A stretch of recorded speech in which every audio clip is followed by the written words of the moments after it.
Measure 40 textbook weights and find they have a mean weight of 75 ounces. Assume that the population standard deviation is 14.1. Based on this, construct a 99% confidence interval for the true population mean. So the first thing we have to do is choose our distribution. And here are the rules for what distribution to use and when. In this case, we're given the population standard deviation. So we're going to use the Z distribution, the normal distribution, as long as we have a normal population or N is greater than 30.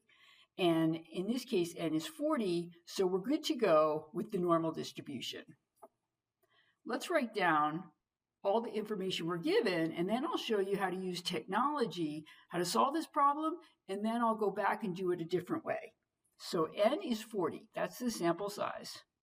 X bar is our sample mean, that was 75, and sigma, our population standard deviation, is 14.1, and our confidence level is 0.99, because we want to construct a 99% confidence interval. So we go over here to our links to calculators from LibreTexts, and I will put a link to this in the problem, but it will also be in the actual module itself.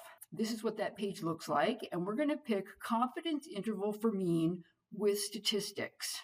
And then we just fill in what we know. Sigma is known, N is 40, X bar is 75, sigma is 14.1, and our confidence level is 0.99. And we hit calculate, and to 2 decimals, our confidence interval will be mu is somewhere between 69.26 and 80.74. All right. Here's another way to solve that problem using formulas. So our formulas I have listed here. The error bound is Z sub alpha over 2 times sigma over the square root of n.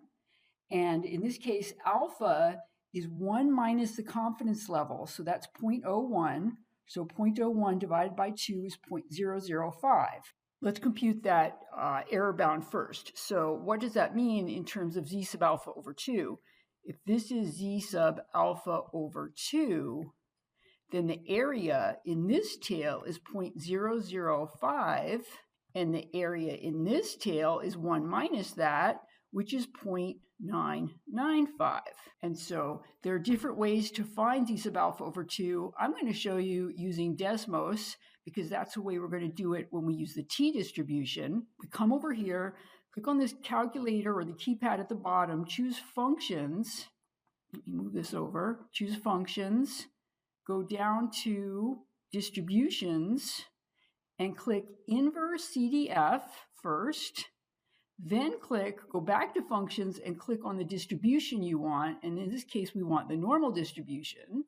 And we have to type in now the mean and the standard deviation. So the mean is 0 and the standard deviation is 1. And then move your arrow over, comma, and put the area to the left of Z sub alpha over 2. That's 0.995. And we get 2.576 to 3 decimal places, or to 2 decimal places, 2.58.